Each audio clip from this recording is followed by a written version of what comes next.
questions are put together by the League of Women Voters of the Austin area and have not been seen by any of the candidates. These questions come to us from many of our community partners and through the email address forum@lwvaustin.org. There is still time to send in questions for the other forums. This is forum, it's FORUM at lwvaustin.org.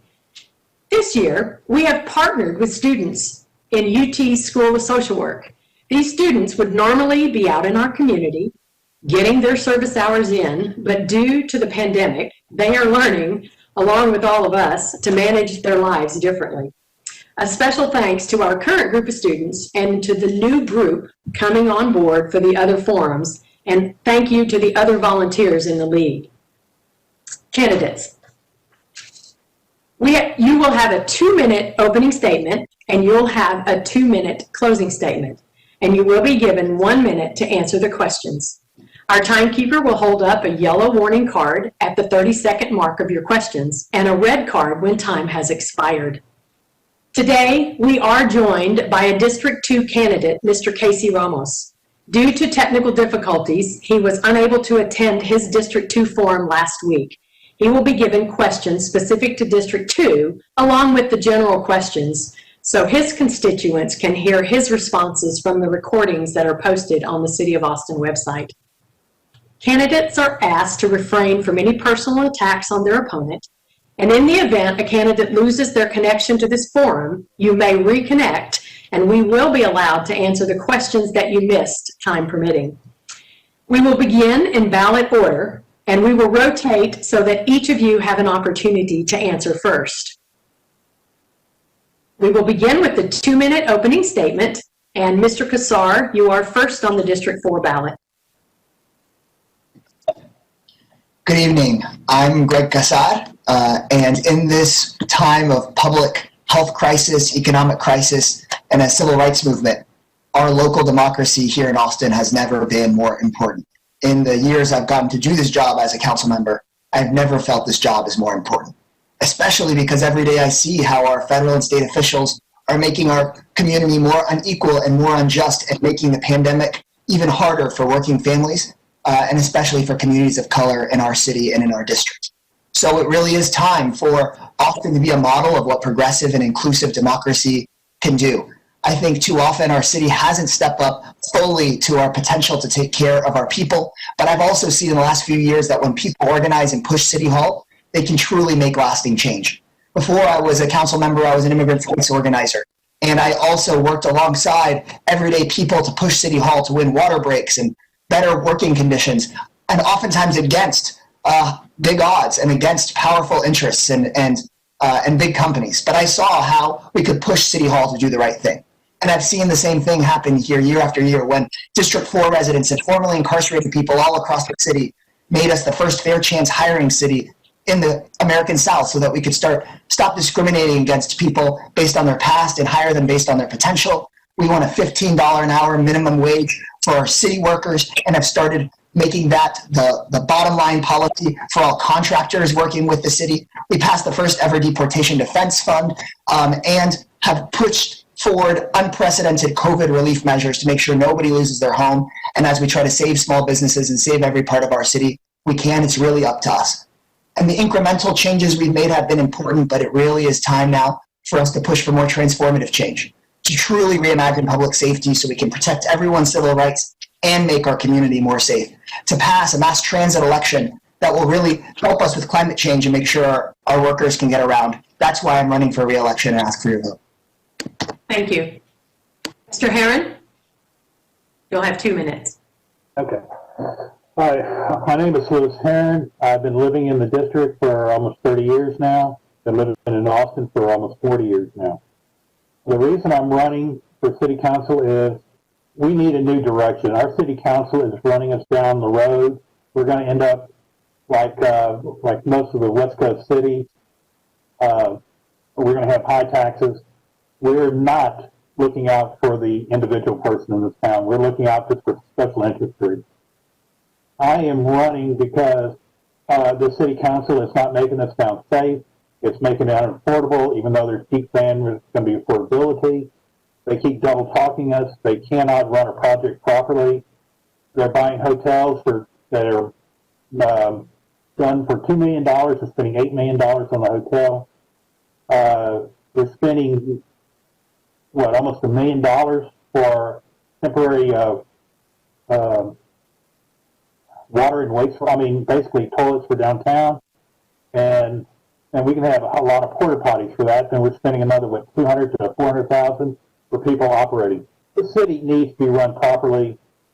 I am, just for your information, I am against defunding of the police. I am for hiring more police officers. I am against the way this Project Connect is going because the city cannot run a project properly. They're assuming that we're going to get federal funds. They have no commitment to that. We're raising our taxes by 25%, city taxes by 25%. It's going to be a lot higher than that. And I think this Project Connect project will cost us somewhere between $25 billion and $50 billion. Thank you. Thank you. Mr. Setepenre, your 2-minute opening statement.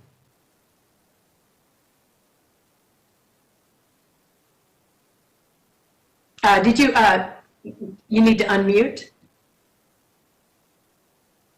We will start your 2 minutes now, as soon as you're ready to start.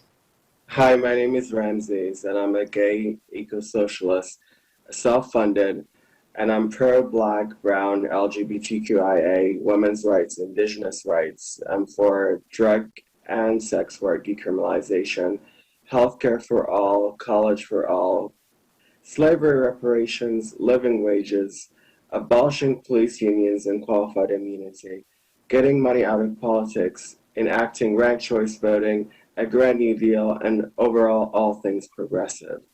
The reason I'm running for city council is because I used to work at City Hall as a contractor, and I was paid meager wages, full-time hours, yet no benefits. My paycheck was defrauded. Yes, wage theft happens even at City Hall. And on top of that, I was treated with homophobia, xenophobia, and bullied by City of Austin employees. Well, they picked on the right one this time. For the past 2 years, my council member never reached out to me nor answered any of my emails nor social media. My council member, Greg, has failed to represent me as a constituent of District 4, as well as an employee at City Hall. And I refuse to be anyone's collateral damage. That's why I'm running and representing myself and challenging his position. I don't need no man to represent me. I'm going to represent myself. Thank you. Thank you very much. And when Mr. Ramos logs back in, it looks like we have lost one of our panelists. We're going to go ahead and move into question 1. Question 1, this is on the green spaces in your district. The ongoing COVID-19 pandemic has highlighted the importance of accessible outdoor spaces for physical and mental health. If elected, what efforts would be made by you to develop and or improve these spaces throughout District 4? You'll have 1 minute, and we will start with Mr. Herrin.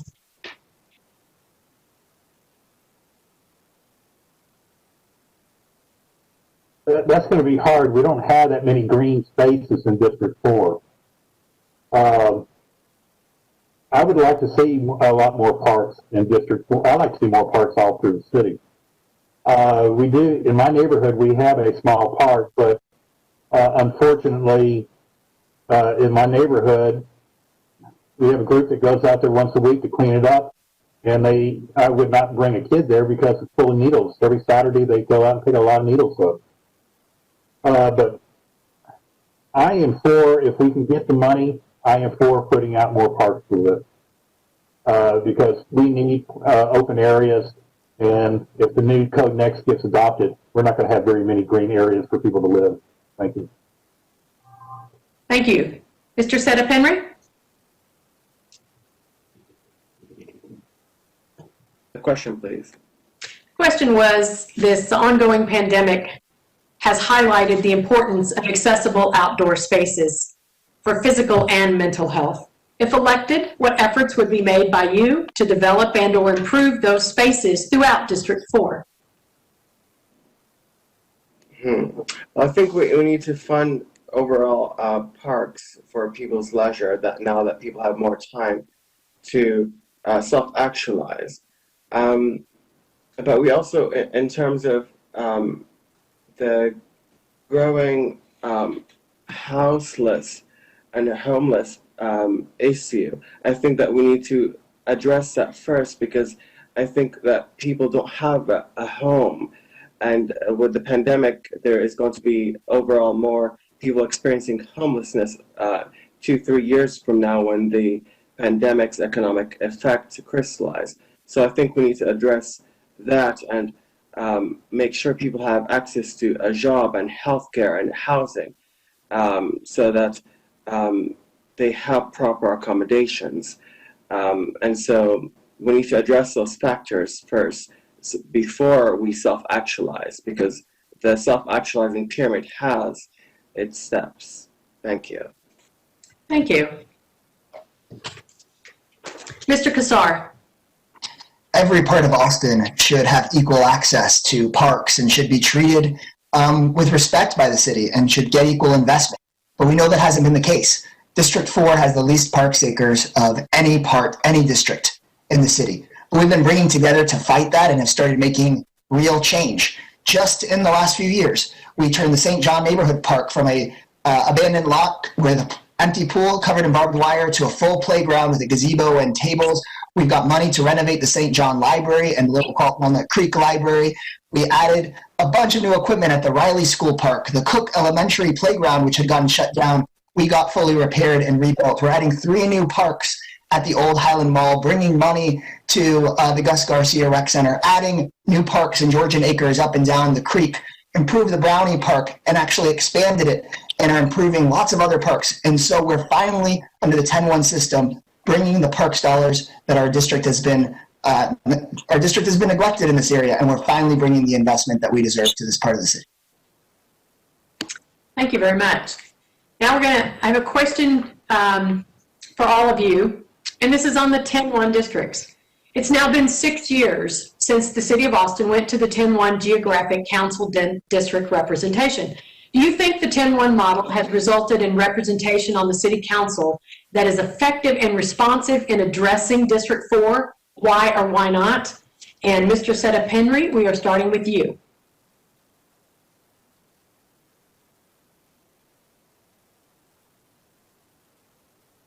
I'm sorry, could you repeat the question? I'm not sure if I comprehended it quick. I'm just asking about the 10-1 districts. It's been 6 years. Do you think that the 10-1 model has resulted in representation on the City Council that's effective and responsive in addressing District 4? I'm not sure if I'm familiar with such model. Are you talking about the St. John's project over here? Or I'm not sure what's that relating to. So when you now, District 4, do you think you have proper effective and responsive representation in the entire City Council? No, I don't believe so, because our property levels is almost 1/3. So if you take, I don't feel as represented. That's why I'm running. Even though I worked at City Hall, I never felt as represented. So that's why I'm representing myself. I feel though, as people of lower socioeconomic class have less chances to represent themselves because they have more needs to worry about their families and housing, etc., to self-actualize and go and represent themselves on our political level. So in that aspect, I feel we are represented on a political platform. Thank you. Thank you. Mr. Casar? 10-1 is what we make of it. And I've seen people in District 4 do amazing work to make this system live up to the expectations. We had, in District 4, early on in my tenure, a mobile home community bought by out-of-state investors. And those residents reached out to me, we connected them with lawyers, and they managed to work alongside us to block those investors from kicking them out of their neighborhood, and then to push the city to actually help them buy that land back so that it could be a permanently affordable place to live.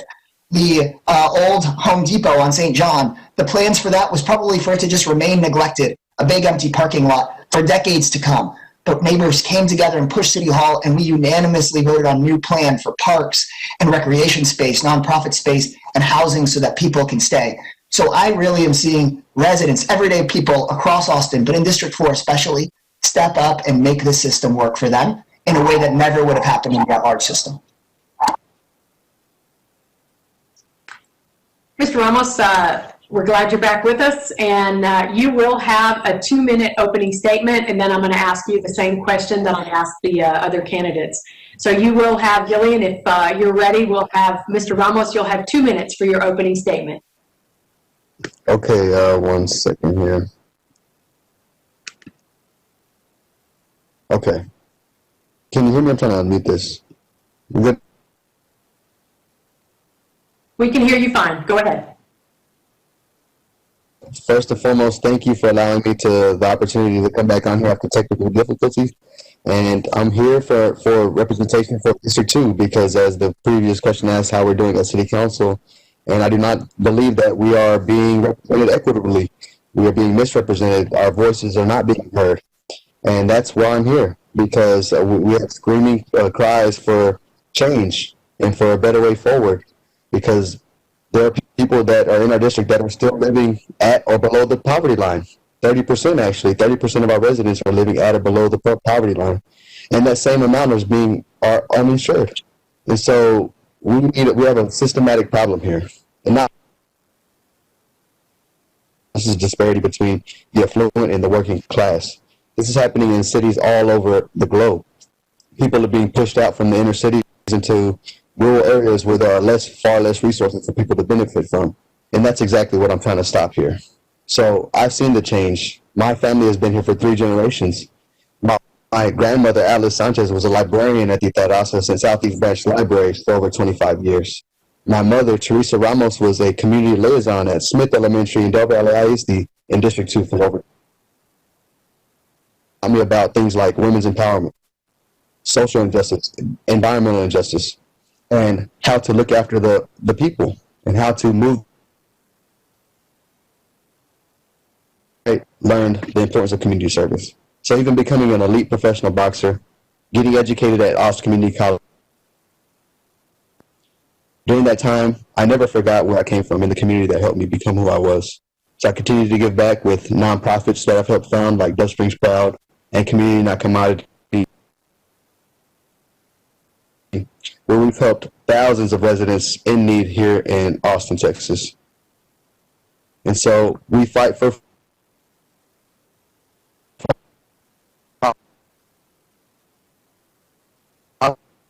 let's see what we're going to do immediately in 10 to 15 years now. Possible ready, and that will help us in this time of need in this pandemic. Again, thank you for allowing me to be here. Thank you. Mr. Ramos, this question I asked was on the 10-1 districts. It has been 6 years since the city of Austin went to the 10-1 geographic representation. Do you think the 10-1 model has resulted in representation on the city council that is effective and responsive in addressing District 2? Why or why not?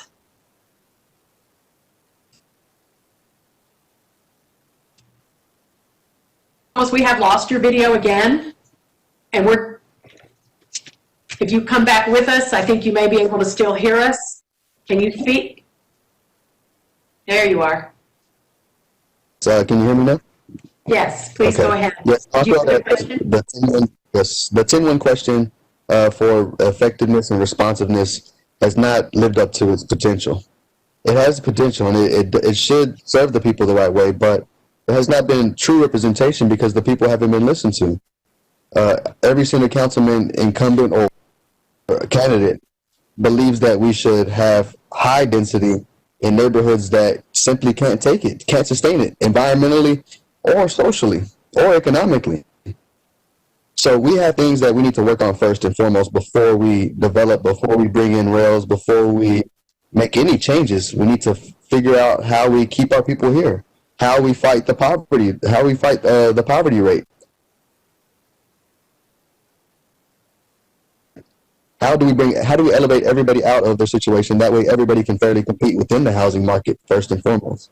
Because that's what's happening. We have people that are at or below the poverty rate, and we're competing in markets that for the world.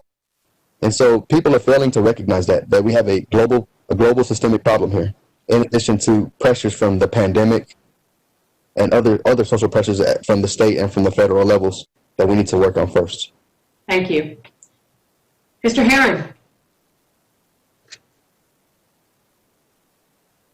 You forgot about me.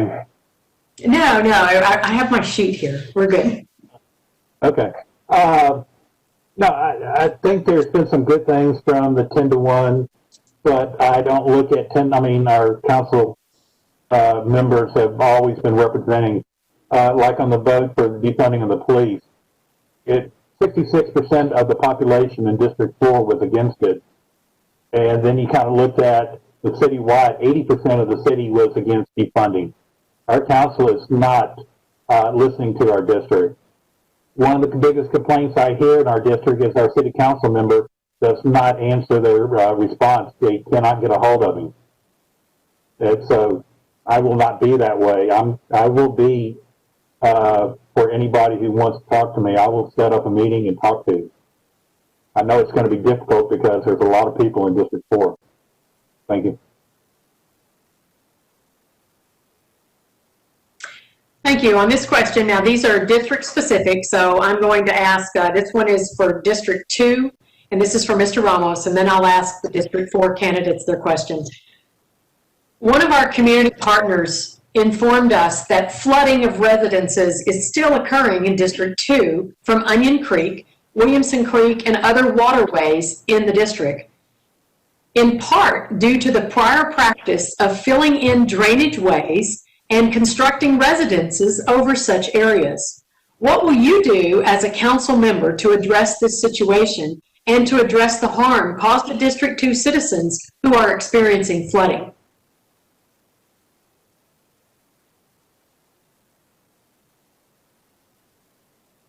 Mr. Ramos, you're going to need to unmute.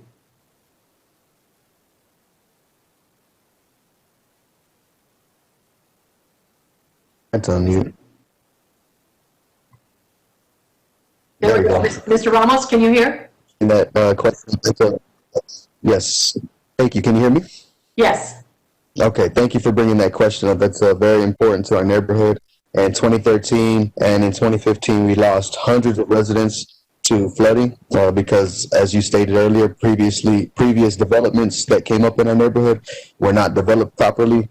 The proper stormwater drainage infrastructure was not built in correctly, or it was not built in at all. And so that's where we start. Before we develop, like I said, before we bring in high density development, before we bring in a rail that's going to be based off of transit, mass transit infrastructure, as well as our other sidewalks, our roads. Walks go nowhere.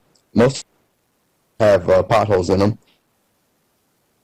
Drainage infrastructure is damaged, outdated. It exists at all. That will take out a bond to fix our sidewalks, fix and update our stormwater drainage systems, so that way we can build safely, consciously, and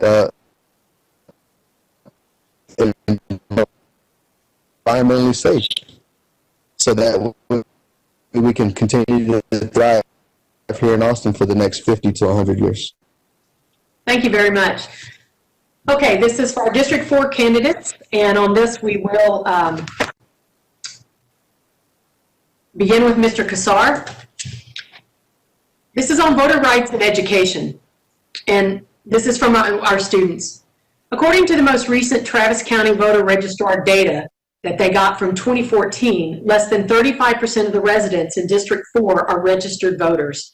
This is the lowest percentage of registered voters out of all Austin districts.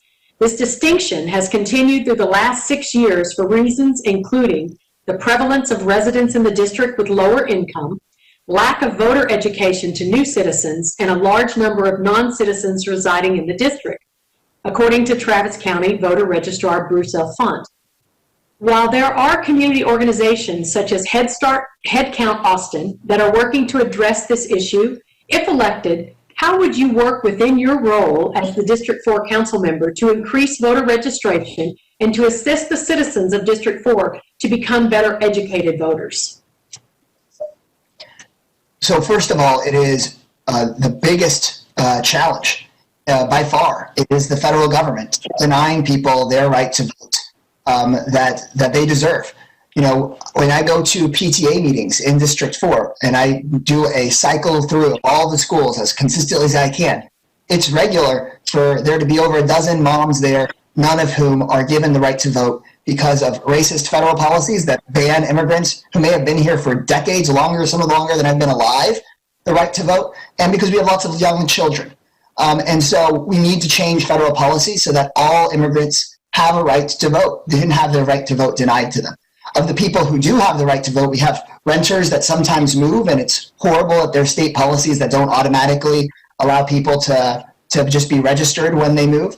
But what we are doing is actually through Austin Energy, sending people reminders about registering to vote. I'm ready to push and work with our libraries once COVID starts to ease up for us to have more resources available for people to quickly get registered. But we should have online and automatic voter registration in this state. Mr. Herrin.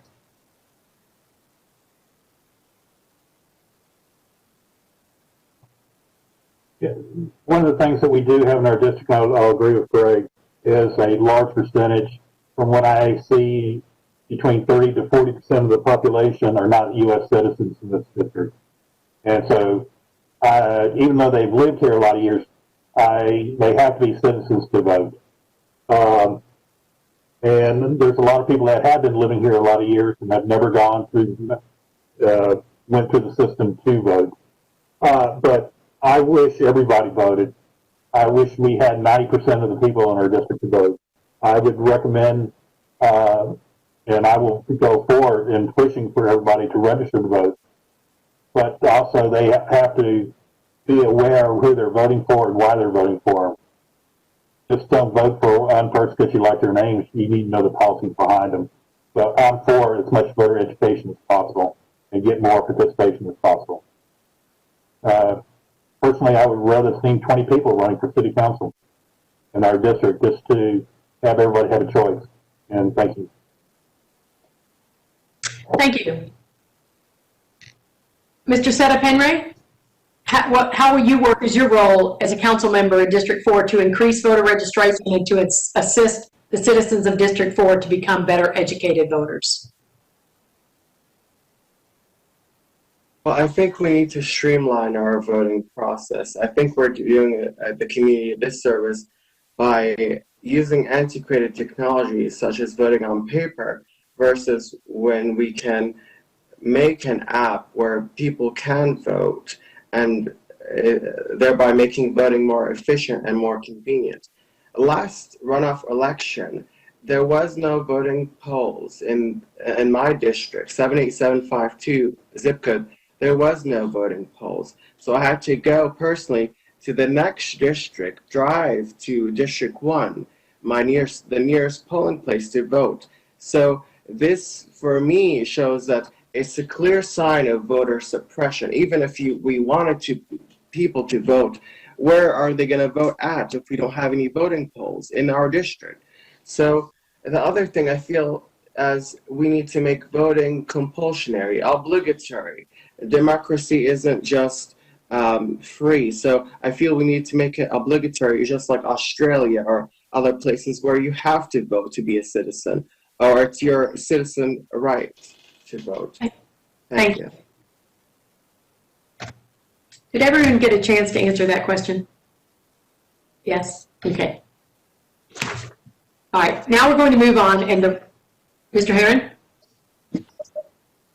Okay. Casey didn't get to, but I don't know if it was a T2 question or a D4 question. That's D4. That was for D4. He got to answer the flooding question. I remember that. Okay, just check. There we go. All right, so the rest of these questions are going to be citywide questions for our candidate from District 2 and for our 3 candidates from District 4. And we are going to use ballot order on who answers first. And on this one, Mr. Casar, this is you're up first on the first part of this question. Students would like to know that according to the City of Austin's website and the Austin Homelessness Advisory Council, there are a few organizations offering mental health services to the homeless community, and about $6,000 is included in the public library's budget for mental health training. With the closure of the libraries for COVID-19, as well as the restricted access to other city facilities, do you think the mental health support being provided to Austin's homeless community is sufficient? If yes, please explain. If not, please explain what you would do if elected to improve the city's mental health support of our homeless community. We absolutely do not have enough mental health resources in this city, especially in a state like Texas that ranks way at the bottom of the list for mental health investment per person.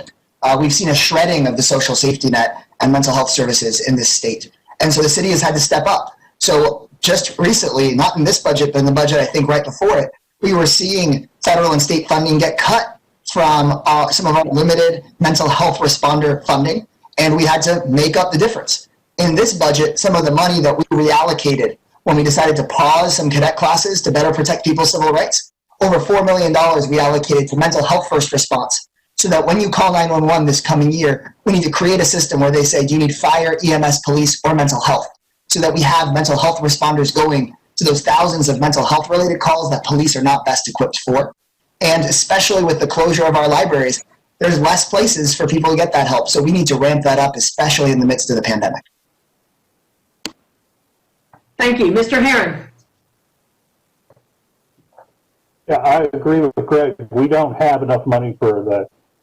And one of the things that I've been pushing for is to get the state to be more involved in getting more money for the mental health of the homeless. The state, in the past, with their practices, they have been, I would hate to use the word, but they've been dumping a lot of their mental health problems on the city. And we need to really push the state to get more funding to help them, and we need to set up better a better system to try to manage them and to get them help. Thank you. Thank you. Mr. Setepenre? Well, I think I'm the only candidate with experience being homeless, so I can rightfully speak on this subject. I'm not just playing armchair anthropologist. Homelessness is a complex issue with many different facets. So if you want to address homelessness, we have to address drug use, lack of family support, lack of social capital, lack of health care, lack of mental health care access. And we really have to repurpose our police force and our funding to use more of psychiatrists and social workers and counselors that have the credentials to address and properly address these disparities we have.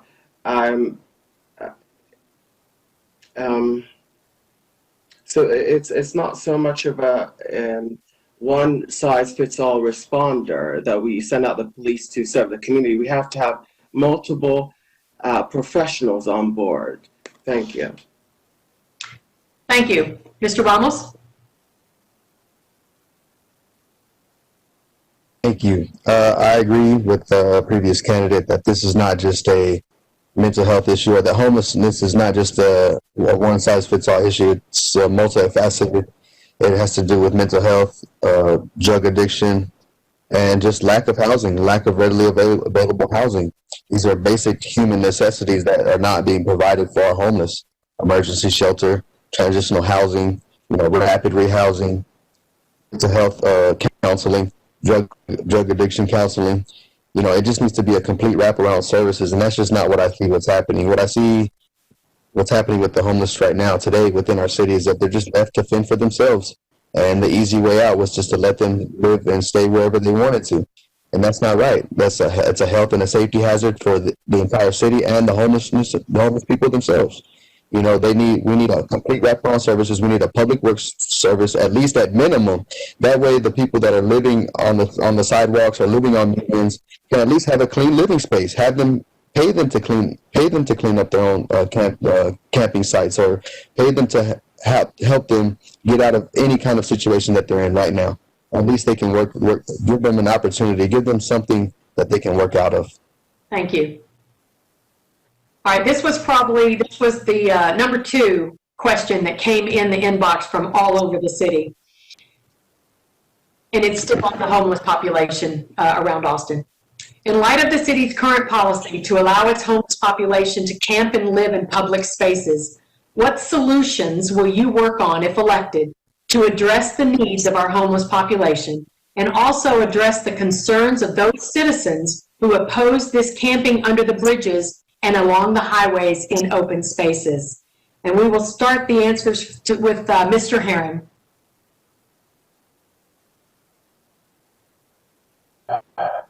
As I've stated several times, I'm against the camping.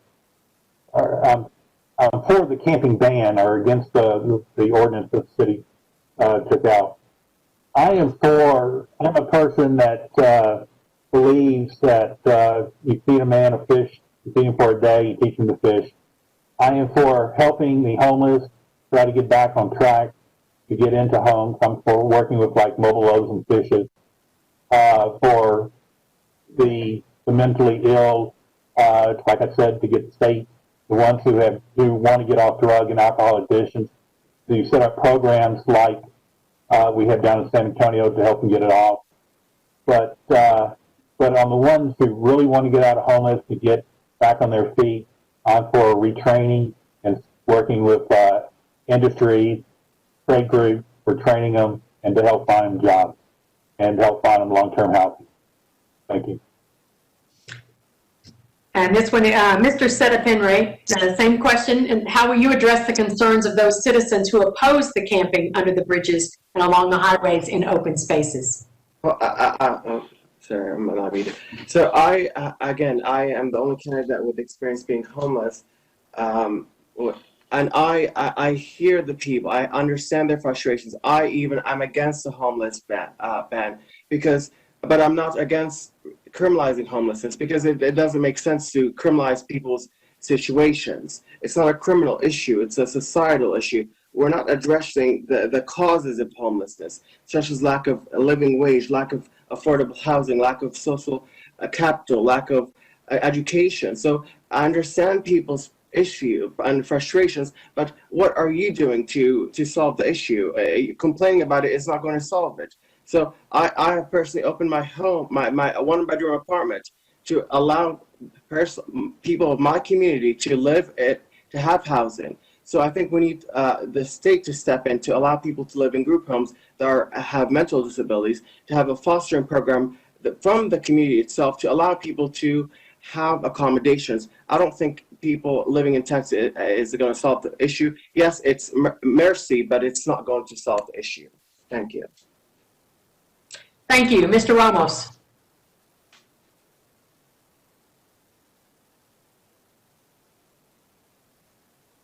Mr. Ramos, you are still muted.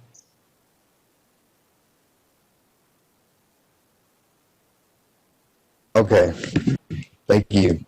Yes, another very important question that really just stems from where we are as a society here in America and around the world. It's just the disparity between the affluent and the working class people. There aren't enough services. There aren't enough resources here at the bottom, or not even at the bottom, but just here in the world, here in our society, here in where we're operating. We just need to have more wraparound services. We need emergency shelter. We need transitional housing. We need mental health counseling. We just need resources we need to fight for our resources at the state level, at the federal level, and here also at the city level.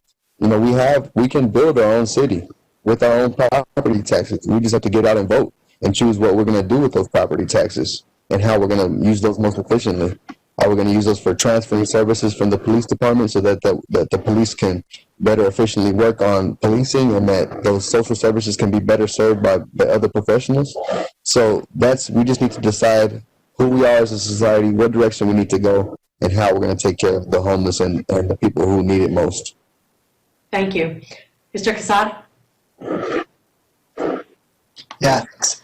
And I think I'm getting a little bit of feedback because everybody's not muted, so I'm hearing myself. Thank you. I didn't know who it was, but I don't hear it anymore. In a city as prosperous as Austin, no one should have to live on the streets, period. I believe we can effectively end homelessness in this community. And I don't think we have to violate anyone's human or civil rights in order to get there. Because modern day homelessness in our American cities is a relatively recent phenomenon. It's really became what it is in the 1980s as housing and social service programs got slashed across the country. And so it's up to us to fill in the gaps and do what we haven't seen done in decades. We have great organizations with a proven track record who can do this. I absolutely agree with people that we should have rules that apply to everyone, housed and unhoused, to make sure people aren't in unsafe places, to make sure everyone respects everyone, to make sure nobody gets hurt. But then regardless of where you fall on the debate, we all have a shared goal that the city needs to make up for lost time and buy hotels, buy housing for people experiencing homelessness, get people back on their feet, get them connected to jobs and the services and treatment and care they need, and end homelessness in this community, because no one should have to live on the streets. Thank you. Now this is on city services, and Mr. Setepenre, we're going to start with you. Addressing aging infrastructure needs like roads and bridges, water supply and purification plants, storm systems and sewage treatments can be challenging in the rapid growth of Austin. What are the infrastructure needs of District 4, and is the city doing a good job of keeping up with the demands imposed by our population growth? Please explain your answer, and if elected, how would you prioritize those needs within the overall infrastructure needs in the rest of Austin? Well, I think we really need to, one, fill all the potholes on Lamar and resurface Lamar. I work as a driver, and I feel every time I have to drive on Lamar, I feel though the suspension system in my car is going to give out. So I feel though, and I feel that if it was another district or another affluent district, this wouldn't be the case because people would be complaining. So I feel though it's a socioeconomic issue too. It's people are used to have learned helplessness to live in a society where people who live in a district where it's not affluent, they get the lesser end of the stick. So I feel that we need to be complaining as citizens to demand our rights and demand to live in a proper community, not in a community that doesn't have proper roads and proper accommodations for everyone. Thank you very much. Now, Mr. Ramos, and this is in light of District 2, you also have aging infrastructure in some of your neighborhoods. Yes, ma'am. Very good question, and thank you for bringing it up. It's a big topic, and it's a high need in our district, and it's one of the first needs that needs to be served before anything else. Before we take out a bond for a $9 billion rail that won't service, before we redesign our land development codes, before we move on with anything, we need to fix our infrastructure. Because how are we going to develop on a infrastructure that is outdated and that is going to literally crumble beneath us if we don't do something about it now? How inefficient would that be with our funds and with our housing? Something that's already sorely lacking. So, of course, like I stated earlier, we need to take out a bond for a public works trust fund that will update and solidify our stormwater drainage infrastructure, along with our sidewalks and our roads, because we're an auto-centric city, and we're not going anywhere else anytime soon, especially with Tesla coming here and with a lot of the other electric cars catching up, a lot of the other companies catching up with the electric car trend. So most of the times we're following trends for a rail that most cities built 100 or 50 to 100 years ago, And that's the amount of time it's going to take for us to build a rail. So we need to focus on. Thank you, Mr. Ramos. All right, go ahead. Thank you very much. Mr. Casar. Because it's been a minute, the question is just generally about our aging infrastructure in the city and in the district. Sorry, Carolyn, you're on mute. If elected, how would you prioritize the needs within District 4 within the overall infrastructure needs in the rest of the city? It's no secret that District 4 has been a neglected part of the city. We have had, as I mentioned, less park acres than anywhere else. Our libraries were badly in need of renovations. And so not only have I advocated for infrastructure investments in our district, I've raised the voices of people in the district, brought them to explain and make their voices heard at council to make that change. That's why students from Novato High School came and talked about how dangerous it was to cross Lamar and got massive investments in new lights and sidewalks up and down Lamar Boulevard. That's why we're finally getting renovations to our libraries. That's why we're able to start addressing things in St. John, and that's why so much of Project Connect will be connecting our neighborhoods and finally bringing real mass transit to our community. And we still have a long way to go. We shouldn't have to fight for basic infrastructure improvements, but we're going to have to keep fighting until we get prioritized the way that we should. Thank you. Mr. Herrin. Well, being an environmental engineer and stuff that I've been pushing for my job at the state, I've been pushing every city to do an asset management. The city of Austin has started, but they have not, from my understanding, has not even come close to finishing. Most cities do not understand how much they have in the ground between their water, their wastewater, all their infrastructure from electricity and stuff like this. This city needs to have, before we can do anything, we need to have an effective asset management program so we can start planning on replacing, upgrading. If the new code next comes in, we don't have the infrastructure to handle the new loads from the drinking water, the electricity side, the wastewater side, etc. So I will be pushing for an asset management program, and so we can see the status and the likelihood of all our assets. Thank you. Thank you. We may only have time for one more question. I'd love to ask this, was a two-part question, but I'm going to ask the first part, and this is on police funding. And this is from, we've got two types of emails in our boxes, and it was from the protester side and what their needs were expressed were, and it was also from those who had a fear for public safety. So this first part is going to be from the protester side. You guys would be addressing the constituents that were protesting.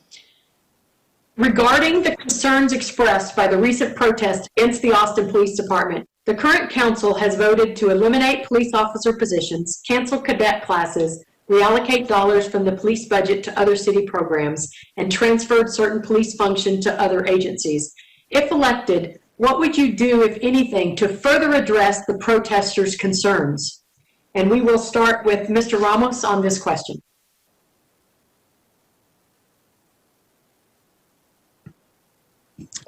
Thank you. And those are all valid concerns, especially within our district. We have one of the highest youth crime rates.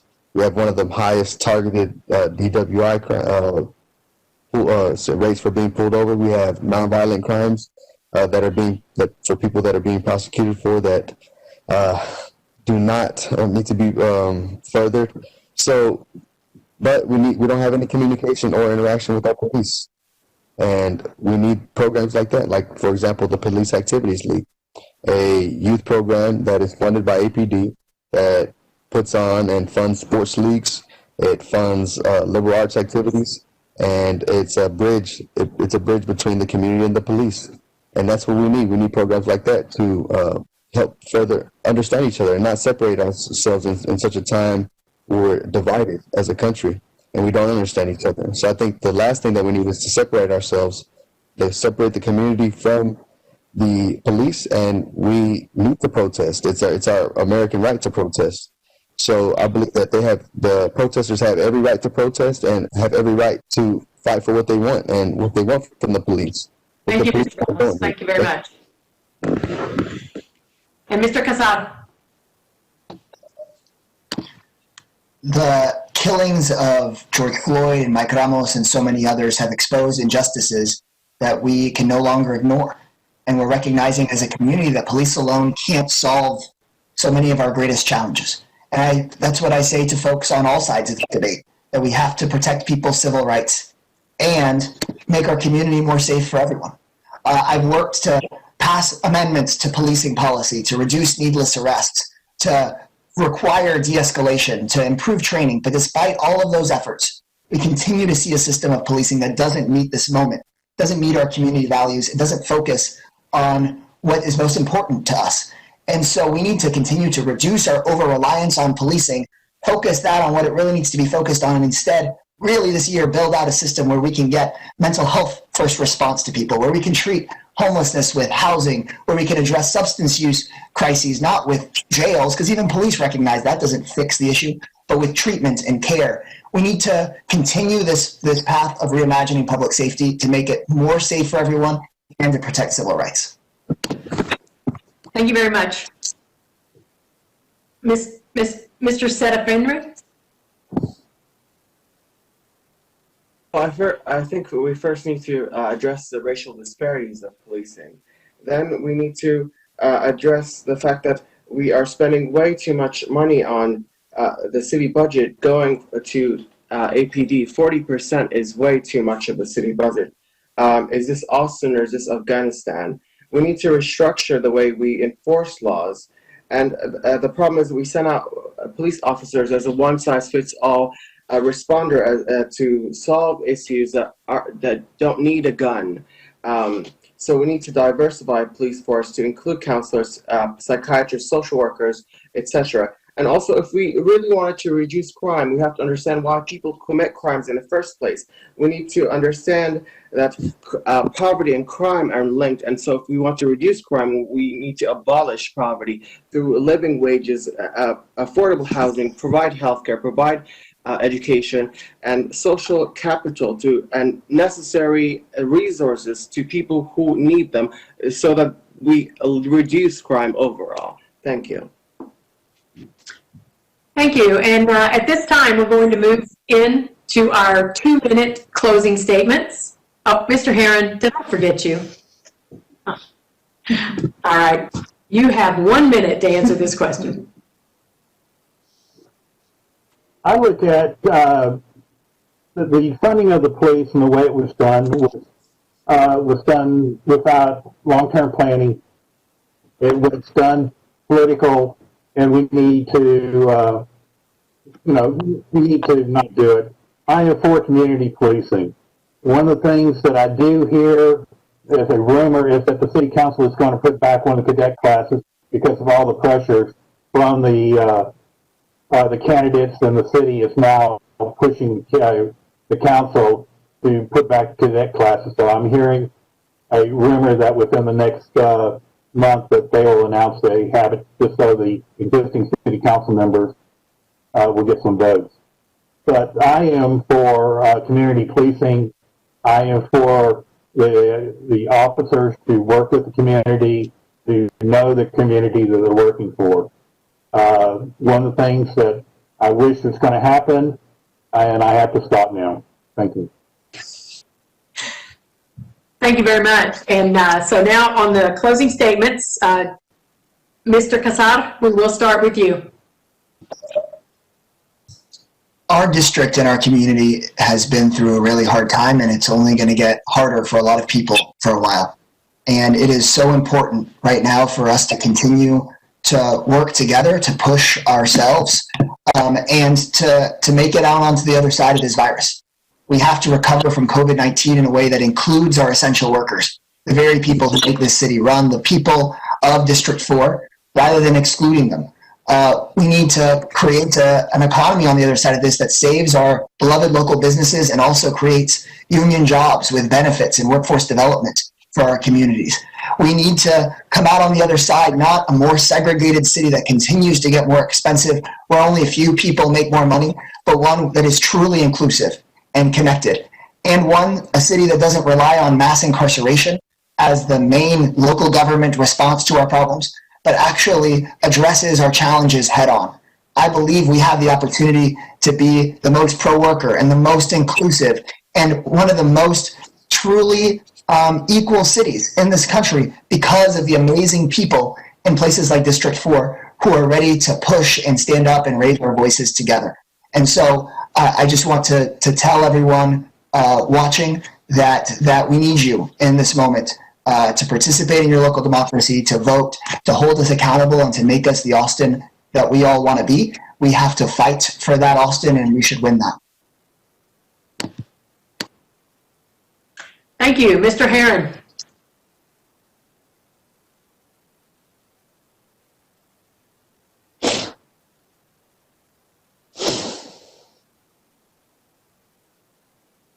Mr. Herrin, it's now your turn for your 2-minute closing statement. Oh, I thought I was unmuted. I'm sorry about that. As I stated, I've lived in this district for almost 30 years. I'm a registered professional engineer. I'm an engineer, like I said, by training. And engineers are trained to look at big problems and break them down to small problems and solve the problem. If I'm elected, I will be looking at all the problems that we have, and I will look at it in an engineering type of view. I will look at it more as a business. I will take emotion out because you cannot make rational decisions when it's an emotional problem.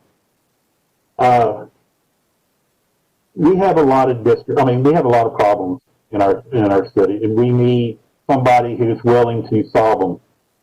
I am, if you're happy with the district and you're happy the way the city is going, and you're happy the way everything is going in this district, you need to vote for the existing city council. But if you're upset with it, like most of the people who I talk to are upset with it, you need to vote for me because we need changes. We need to shake up City Hall and tell them we need a more rational city. We're going too far to the left. This city is going to be unattainable. We are going into a deal where we will be more like a Detroit. We will be a donut city where people will be leaving the city in groves, and the city will just be going downhill in the future. So you need to, I'm asking for your vote if you do not like the way the city is going. And you can go to my website, which is lewisherrin.com. And I hope everybody comes out and votes in the next 3 weeks for early voting, or come out on November 3rd and vote for me. Thank you. Thank you. Mr. Setepenre? To reiterate, I'm a self-funded gay eco-socialist. I'm pro-brown, black, LGBTQIA, women's rights, indigenous rights. I'm for drug and sex work decriminalization, healthcare for all, college for all, slavery reparations, living wages, abolishing police unions and qualified immunity, getting money out of politics, publicly funded elections, enacting ranked choice voting, a Green New Deal, and all things progressive. I'm arguably the most progressive candidate on this platform, so I would hope that voters would vote for me, and I encourage especially all the young people to run for office because that is their future, that is their right. Thank you. Thank you. Mr. Ramos? Thank you. Once again, thank you for allowing me to be here and voice my opinion on the League of Women Voters Forum. We had some technical difficulties last time, and I'm here for the people. This is a campaign for the people, for the voices of the unheard, longing for a better way, longing for the true way, longing for the way that the people want to go, for a truly connected city, for a city that's for all, for a city that's for all incomes, all races, all walks of life, because that's what we deserve at the basic level. If we want to live in this city, then we need to perform those basic duties for all of the people. And I will fight for policies that are truly progressive and that don't go against the people, because too many times at the top we have city council members claiming to be progressive, but yet they vote in favor of displacement and policies that are going to displace people and that are going to hurt the public and rather than benefit it directly and economically and socially and justifiably. And so that's what I'm here to do. I'm here for the people. I'm here to vote for true policies. I'm here for the true voices of Austin. I'm here for looking at what we have as a city and not what we can look to in the future. Because what we have right now is a city of people that need help. We need help with our roads. We need help with our sidewalks. We need help with our schools. We need help with homelessness, with drug rehabilitation, mental health issues, rising out of poverty, and maintaining all while still in the middle of a pandemic. These are all critical issues that need help and that need attention now, not in 10 to 15 years, not for a rail that's not going to benefit us, not for a rewrite of a land development code that's going to displace us. We need true reform, true police reform, true land development code reform, true reform for the environment and for the people. And that's why I'm for District 2, Casey Ramos, the number 4, the letter D, the number 2.com. Thank you.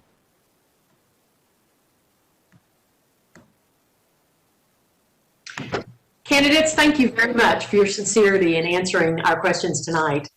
Here's some important dates to remember. October 5th is the last day to register to vote before the 2020 general election. Early voting begins October 13th and ends October 30th in Texas. November 3rd is Election Day. Our nonpartisan voter's guide will be available online soon.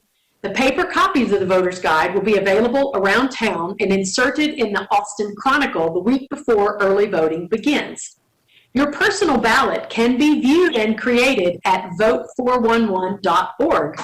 Download your ballot and take it to the polls because no digital devices are allowed in the polling places in Travis County.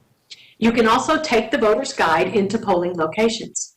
Now, more than ever, it is important for all of us to educate ourselves on issues that will affect our communities and to go and vote. Cast your vote, but do not stop there. Keep track of those elected to serve by communicating with their offices and holding them accountable. We appreciate your attention from wherever you are listening. Thank you and good night.